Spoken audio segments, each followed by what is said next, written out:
മോനെ നടന്ന് മടുത്തു. വയസ്സായിട്ട് എങ്ങും എത്തിയില്ല. ഇനി നമ്മുടെ ലക്ഷ്മിയുടെ കാര്യം ഓർക്കുമ്പോഴാ ദൈവമേ. വയസ്സായാലും എന്താച്ചാ, പാവപ്പെട്ട കുട്ടികൾക്ക് വേണ്ടി ഓടി നടന്ന് പണിയെടുക്കുമ്പോൾ മദർ തെരേസയ്ക്ക് വയസ്സ് 87, ബ്രിട്ടീഷുകാർ ഇവിടുന്ന് തുരത്തി ഓടിക്കുമ്പോൾ ഗാന്ധിജിക്ക് വയസ്സ് 77, KSFയുടെ ചിക്കൻ തുടങ്ങുമ്പോൾ അങ്ങേർക്ക് വയസ്സ് 65. പ്രായം ഒരു പ്രശ്നമല്ല, അച്ഛനൊരു കഴിവുള്ളവനാ, കഴിവേറിയവൻ.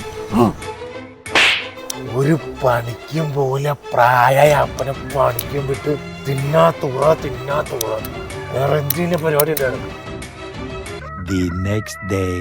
ആക്ച്വലി അച്ഛൻ എന്താണ് സംഭവിച്ചത്? അല്ല, അച്ഛൻ ഇന്നലെ സമാധിയായി. അല്ല, അച്ഛൻ സമാധിയായി ഇന്നലെ. അപ്പൊ ഈ പൈപ്പൊക്കെ ഇട്ടിരിക്കുന്നത്?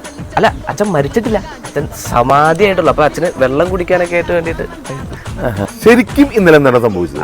ശരിക്കും ഇന്നലെ സംഭവിച്ചത്, അച്ഛന് രാത്രിയായപ്പോ അച്ഛൻ കുക്കുടാസനത്തിലേക്ക് ഇരുന്നു. ഇവിടെയോ? ഇവിടെ അല്ല, കക്കൂസിലായിരുന്നു. അച്ഛന് ഈ ഗ്യാസിന്റെ അസുഖമുണ്ട്. അത് കഴിഞ്ഞ് അച്ഛൻ ഇവിടെ വന്ന് എല്ലാരോടും യാത്ര പറഞ്ഞ് സമാധിയാവാൻ പോവാണെന്ന് പറഞ്ഞു. അങ്ങനെ. അമ്മയോ? അമ്മ ഓം സർവം ശിവമയ.